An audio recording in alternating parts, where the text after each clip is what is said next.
Abigail Haushan, our General Affairs, Ms. Abigail Villalobos, faculty, students, ladies and gentlemen, good evening.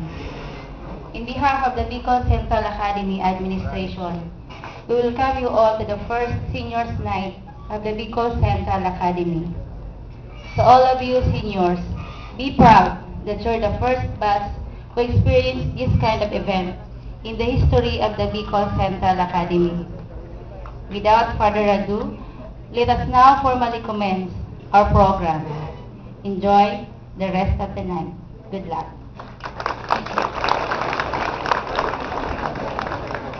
Thank you, Ma'am Anna. Let's come now to the speeches of the following personalities.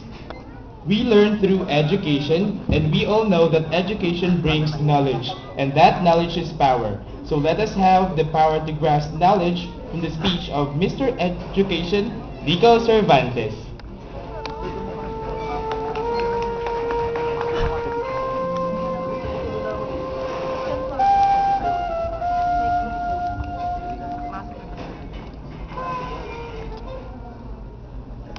I am the greatest equalizer of all times.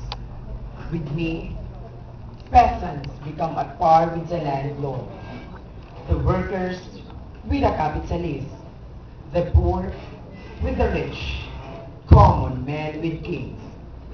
I am education.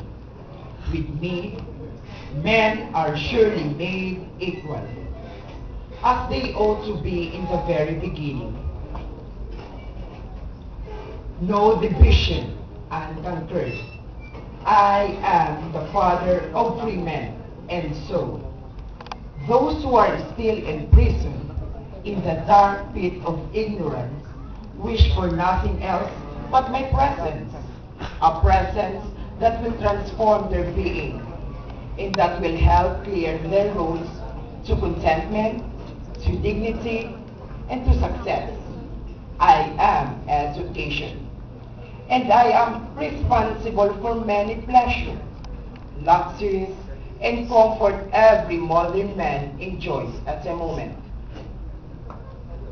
I heard the inventors, the philosophers, and the distinguished men and women whose name will forever be carved in the history of mankind. I am education, and I am every parent's ultimate dream of gifting their child with. No riches could ever be as precious. No title or position could ever be more worthy of attaining. I am education, and I am here for you. Use me wisely and take advantage of the opportunity of my being made ready for you to reach, to win, and to enjoy. I am education, and with me, you can never be wrong. Good luck, and be proud that you are an educated man. Thank you.